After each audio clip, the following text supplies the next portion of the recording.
Me acerqué muy lentamente, muerto de miedo. El sonido se detuvo. Intenté reconocer algo en la oscuridad absoluta del interior. Cuando mis ojos se adaptaron, la vi. Estaba parada en una de las esquinas, mirando hacia la pared, inmóvil, como un maniquí.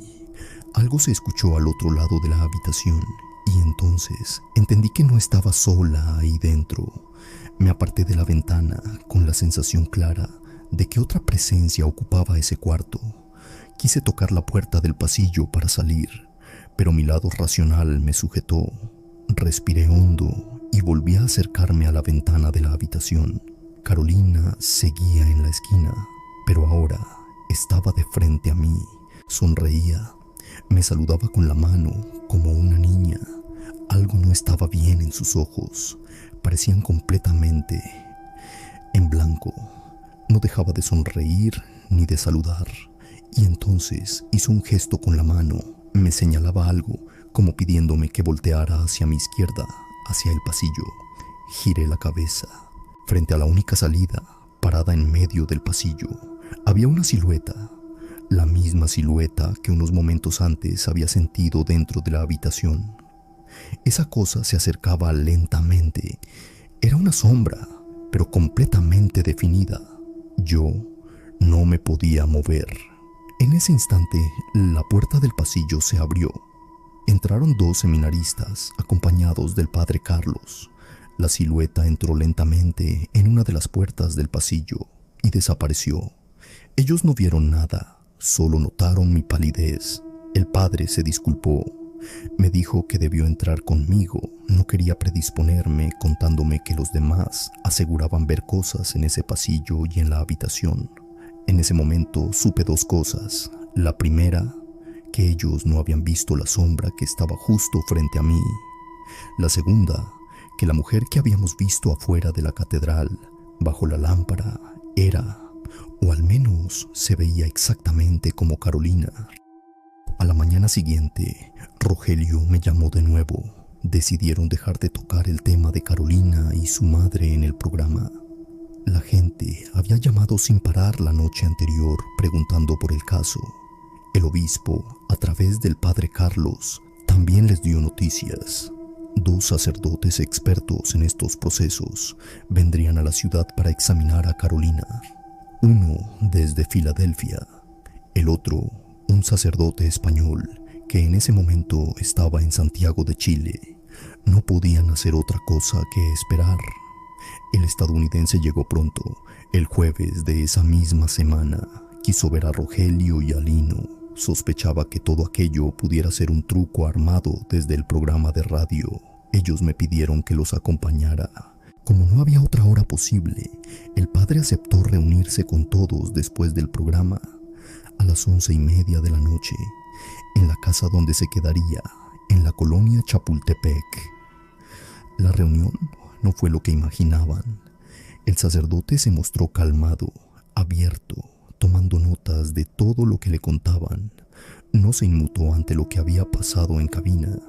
Cuando le preguntaron si dudaba de ellos, fue directo. Dijo que al principio estaba convencido de que eran unos charlatanes aprovechando la situación, pero que al llegar, lo primero que hizo fue acudir a la catedral para ver a Carolina y que unos segundos bastaron para entender que el caso era real. Les dijo que había llamado directamente al Vaticano, no a la arquidiócesis, no al obispo, al Vaticano. No hay casualidades en esto, les dijo. Se presentó de esta forma por algo. La señora los llamó a ustedes por una razón. Se manifestó con ustedes por una razón. Les recomendó dejar de hacer el programa mientras durara el proceso. Ellos dijeron que eso no era posible. Ese programa era el proyecto principal de Rogelio. Abandonarlo significaba quedarse sin trabajo. El sacerdote entendió, pero advirtió que no podían estar en la habitación durante el exorcismo, solo cerca, en la iglesia.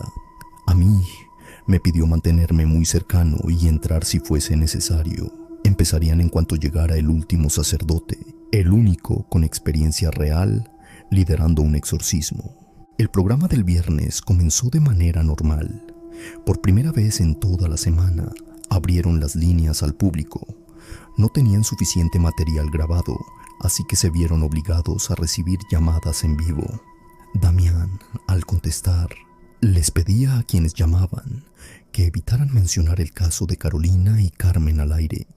Cerca del final, entró la llamada de una mujer que decía ver a una mujer vestida de blanco vagando por las calles cercanas a su casa, asomándose a los patios. La historia sonaba interesante e inofensiva, así que la dejaron pasar al aire.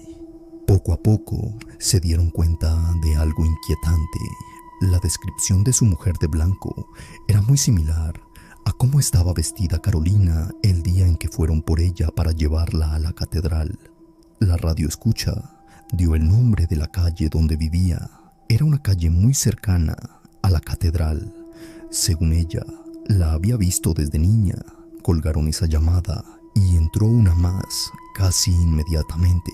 Damián la pasó sin darles muchos detalles. Cuando escucharon la voz, se quedaron helados. Era Carolina. Les dijo simplemente que pronto se iban a ver. Lino, evidentemente nervioso, le contestó que sí, que estarían presentes cuando comenzara el proceso. Ella dijo que no, repitió solo, pronto. En ese momento, un pequeño parpadeo en las luces hizo que Rogelio cortara la llamada.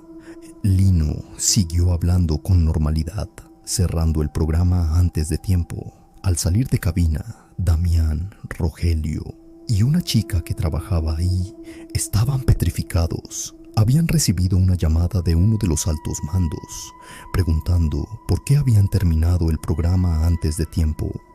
Les dijeron que hubo fallas técnicas y pusieron música, pero pronto se hizo evidente algo peor. El programa había salido del aire desde que entró la llamada de Carolina. Los oyentes dijeron que, desde varios minutos antes del cierre, solo escucharon estática. Esa misma noche, al regresar a casa, tanto Rogelio como Lino tuvieron la sensación de que una mujer los observaba desde la calle en diferentes puntos del camino. Una figura quieta, sola, en medio de la noche. Ayer comenzaron con la expulsión. Solo Rogelio estuvo toda la noche en el lugar. Lo que me contó después es difícil de poner en palabras. No hay descanso en un proceso así. Los sacerdotes se turnan, pero la lucha es continua. Yo he dormido en el pasillo, esperando que me llamen. La primera vez que tuve que entrar, habían pasado ya varias horas. Cuando crucé la puerta, Carolina estaba levitando al menos 30 centímetros por encima de la cama. Recuerdo los gritos de terror de una monja muy joven que salió histérica del cuarto y la mirada perdida de un sacerdote anciano que lo observaba todo desde el pasillo, incapaz de volver a acercarse. He entrado varias veces cuando Carolina está calmada y me preocupa profundamente lo débil que está. No sé si un cuerpo tan joven, tan frágil, pueda soportar un proceso así. Me inquietan también los sonidos que escucho en mi casa cada vez que intento escribirte sobre esto. Golpes, susurros, crujidos, donde no debería haber nada. Y aunque intento convencerme de que es solo mi imaginación, no lo logro del todo. Con el paso de los días, la salud de todos comenzó a deteriorarse. La mía, la de Rogelio, la de Lino. Una especie de gripa que no se iba, mareos constantes, debilidad.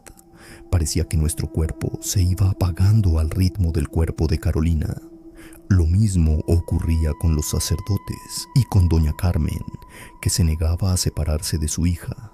Se llegó al mes desde el inicio del proceso, cuando le avisaron a Rogelio que su programa saldría del aire.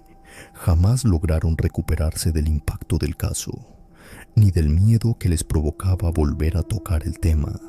De las pocas llamadas que pasaban al aire, cuando aún lo intentaban, las historias eran ya sobre ovnis, duendes, cosas más entretenidas o fantasiosas que aterradoras. El caso de Carolina se volvió un hueco negro alrededor del cual nadie quería girar. Días después, ya sin programa que grabar, nos reunimos todos en un café de la Avenida Revolución Rogelio, Damián, Lino, el padre Carlos y yo, que ya compartía trabajo con otro médico llegado de Estados Unidos. La ciudad se sentía diferente. Había una mezcla de miedo y tristeza en el ambiente, incluso en gente que no sabía nada del caso. El padre Carlos comentó que la gente comenzaba a rumorar lo que pasaba en la iglesia. Rogelio preguntó si eso había atraído a muchos curiosos, pero era justo lo contrario. Las personas habían empezado a alejarse de la catedral. En las misas se veían muy pocos fieles. Algunos decían haber escuchado gritos al interior. Otros aseguraban ver sombras moviéndose detrás del sacerdote durante la misa. Las imágenes del templo parecían ensuciarse sin razón, llenándose de moho. Nada de lo que se dijo en esa mesa nos animaba a ir, pero ya no teníamos excusas. Fuimos. Cuando llegamos a la catedral y tocamos, tardaron en abrir. Dentro había más gente que nunca. Voluntarias, monjas, seminaristas, todos agotados. Yo relevé al otro médico y me acomodé en una habitación cercana a la de Carolina. Me recosté un momento y, sin querer, me quedé profundamente dormido. ¿No era normal? No era un sueño tranquilo. Me despertó un grito a lo lejos y el ruido de alguien corriendo por el pasillo. La puerta de mi cuarto estaba abierta, la del pasillo cerrada. Al acercarme a la habitación de Carolina, noté que la puerta estaba abierta de par en par. Corrí para cerrarla, pero no había nadie adentro. Prendí la luz, la cama vacía, la sensación densa, húmeda, de algo que acababa de marcharse. Un olor rancio que se metía en la nariz. Carolina se había ido. Salí nuevamente al pasillo. Si la puerta de salida seguía cerrada, tenía que estar en alguna de las otras habitaciones. Golpeé la puerta. Del otro lado, una voz de mujer, muy anciana, respondió. Parecía ser una monja o una voluntaria. Le dije que por favor me abriera, que Carolina no estaba en su cuarto. Me respondió que no podía abrir hasta asegurarse de que la muchacha estaba encerrada en alguno de los cuartos, bien cerrado por fuera. Volteé hacia las 8 puertas del pasillo. Tenía que encontrarla. Las demás puertas eran normales, sin seguros, como la mía, pensadas para descanso, no para encierro. Solo la puerta de la habitación de Carolina era pesada y tenía cerradura. No me quedó opción. Empecé a revisar una por una, abriendo muy despacio, encendiendo la luz, agachándome para ver debajo de las camas. Todas estaban vacías. Solo quedaba una, frente al cuarto de Carolina. Me acerqué lentamente, apreté la manija, respiré hondo, abrí. Nada. Era una oficina en perfecto orden. Y entonces, a mis espaldas, desde el cuarto de Carolina, escuché un suspiro larguísimo, antinatural. Volteé. La puerta del pasillo ahora estaba abierta. Salí corriendo. Toda la iglesia parecía vacía, sin voces, sin pasos, solo mis pisadas resonando en la penumbra. Era como una pesadilla.